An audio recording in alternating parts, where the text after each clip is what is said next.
Laughter cut through the quiet, heavy air of the funeral home. My stepsister Olivia spoke just loud enough for everyone to hear, her voice full of hate. Look at her crying like she actually belongs here. Dad never even wanted her. I stood alone by my father's casket, gently placing my hand on it, trying not to cry. My name is Anna Mitchell, and at 32 years old, I was saying goodbye to the only parent who ever truly loved me. My stepmother Victoria walked over, her high heels clicking loudly on the floor. Her face wore a fake smile. "Emma, dear," she said, using the wrong name on purpose like she always had, "shouldn't you be helping with the food? That's more your style." I didn't correct her. My name is Anna, not Emma. I wasn't the help. I was James Mitchell's daughter. But Victoria had spent 20 years pretending I wasn't. "She probably thinks she's getting something in the will," Olivia whispered to her brother Marcus. "Like Dad would leave anything to the babysitter's kid."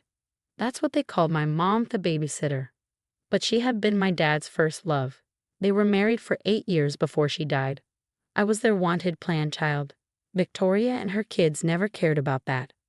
"I'm here to say goodbye to my father," I said quietly, holding back tears. "This isn't about money." Victoria laughed, cold and sharp. "Oh, sweetie, everything is about money.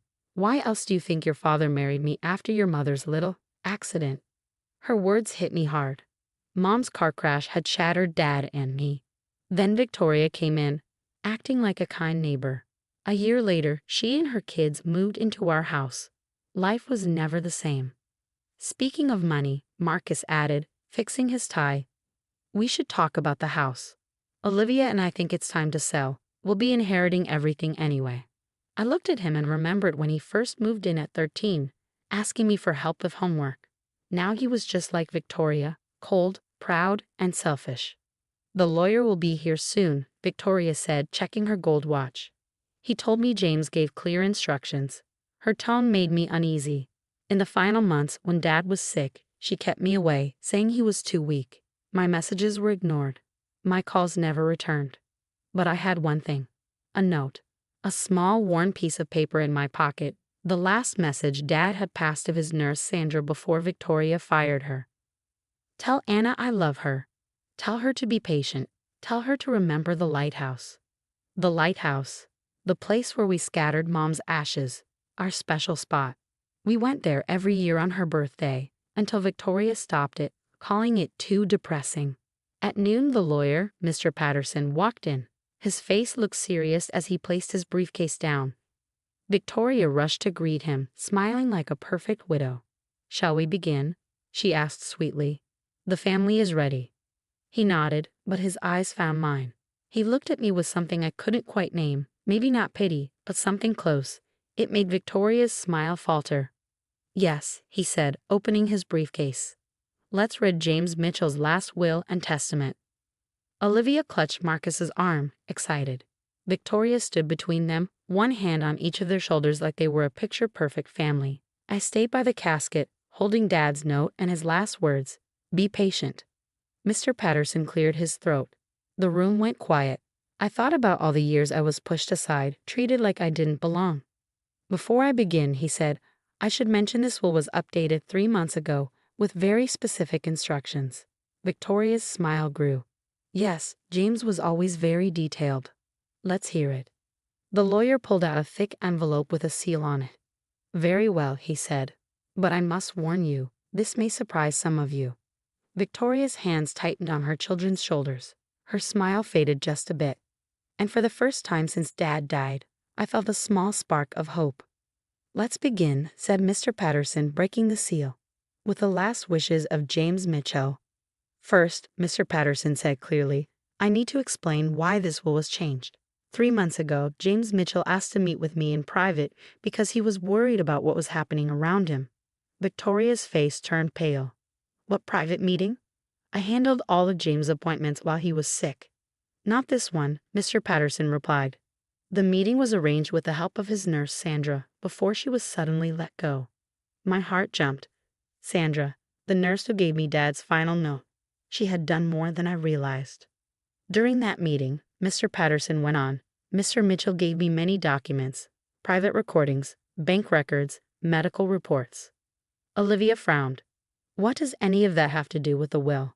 Everything, Mr. Patterson said, pulling out another paper. These records show a pattern of control. Phone calls were blocked, visitors turned away, and medical choices were made without the right process. Victoria stepped forward, clearly upset. This is nonsense. I was protecting my husband when he was vulnerable. You were keeping him away from everyone, I said softly. That's why I couldn't reach him. Mr. Patterson nodded. Which brings us to the actual will. James Mitchell's entire estate, including the house, his investments, and all other property, will be placed in a trust. A trust? Marcus asked. What kind of trust? The Mitchell Family Preservation Trust, Mr. Patterson answered, with Anna Mitchell as the only trustee. The room exploded. Victoria lunged forward, furious. This is a lie. He changed the will years ago. I saw it.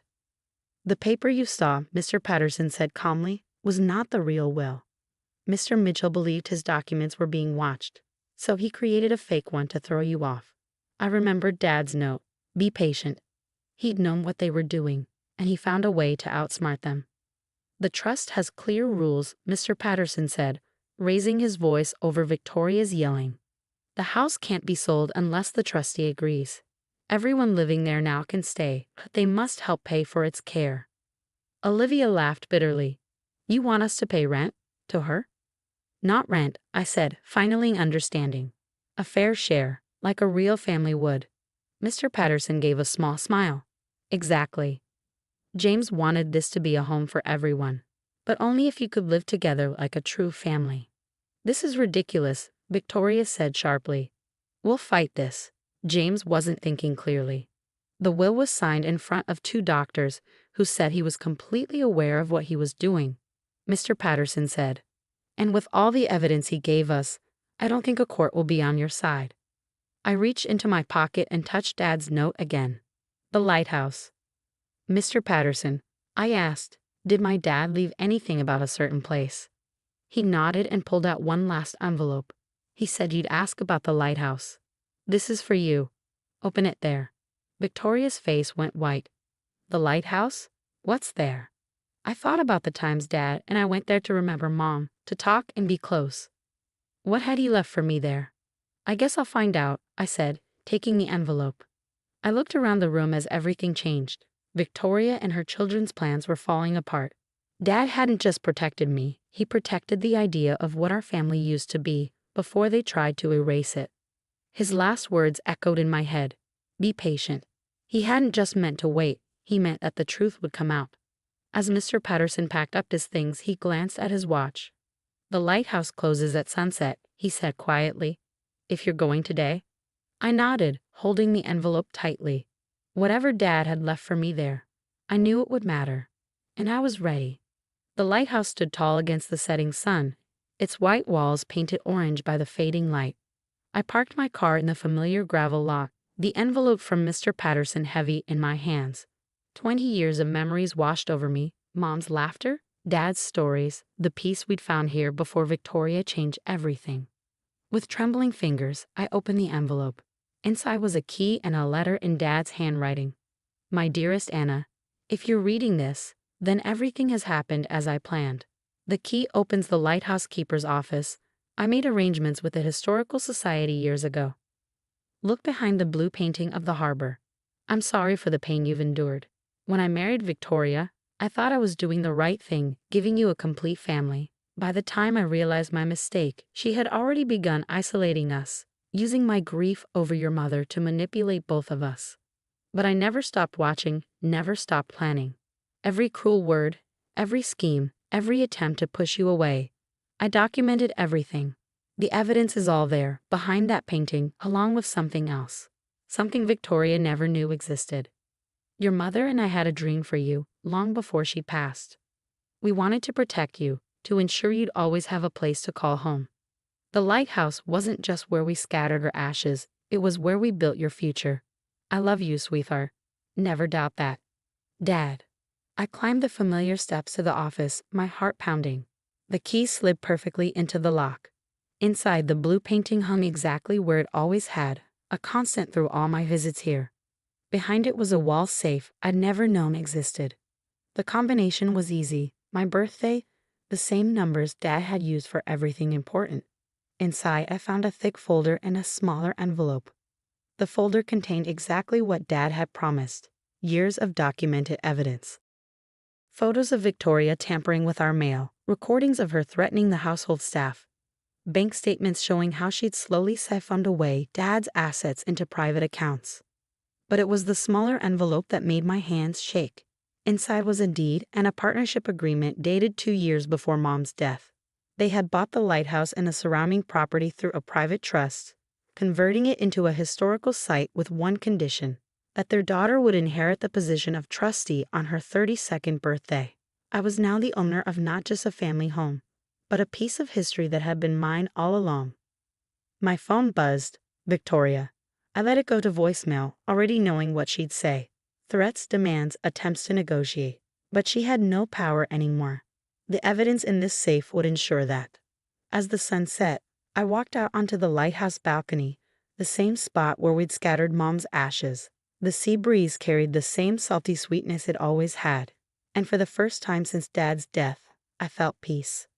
We did it, Dad, I whispered to the wind. We really did it. The next morning, I called Mr. Patterson.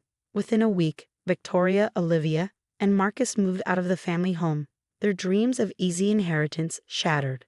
The evidence Dad had gathered ensured they couldn't contest anything without risking their own exposure.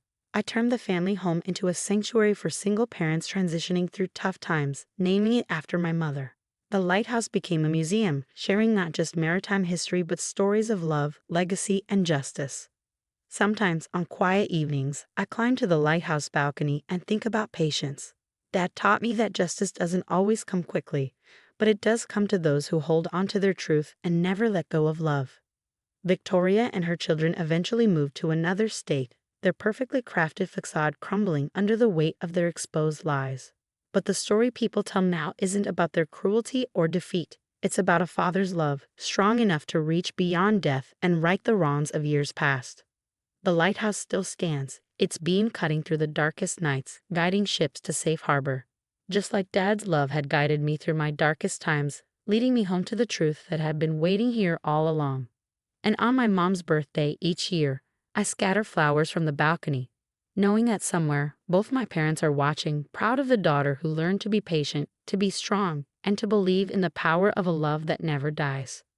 Some people say they hear laughter on the lighthouse steps late at night, a man and a woman sharing jokes and dreams about their daughter's future. I like to think it's them, still watching over this place they created for me, still celebrating the justice that finally came to light.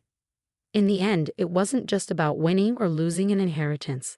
It was about preserving the truth of what family really means, not the perfect facade that Victoria tried to create, but the messy, loving, authentic bonds that withstand even death itself. Now when I look at old family photos, I don't see what I lost. I see what I gained. A legacy of love, strength, and the kind of patience that moves mountains. Or in this case, reveals the truth hidden within a lighthouse, waiting for exactly the right moment to shine.